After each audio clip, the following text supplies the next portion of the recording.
how do you take care of yourself as writers when you are writing emotionally draining work, where you're writing work that pulls you back into places that are difficult or that makes you cry? And what I would say, first of all, I love all the stories we heard in this room. I don't feel negatively impacted by it. And it is kind of true that it's the kind of person I am too. Like, I've always, since I was a little kid, the one who was always like, tell me the worst thing that ever happened to you.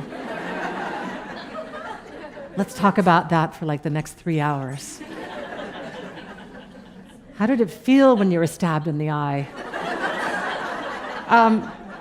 So that's just where I go, So I will admit that, like, I am inclined to be I'm an emotional person. Like, I love to, and I also, like, I don't worry about somebody standing in front of the room reading to us about their sexual assault or their divorce or their grief over their daughter's death.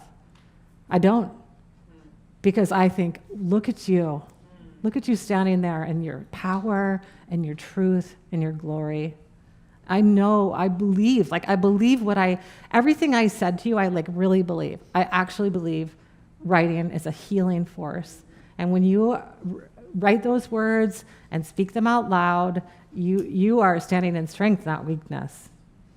And so, yeah, it doesn't feel like a burden. It feels like a blessing to me. And I feel a similar way when I'm writing, and that is not to say that there aren't times that I just think, wow, that was like a hard day.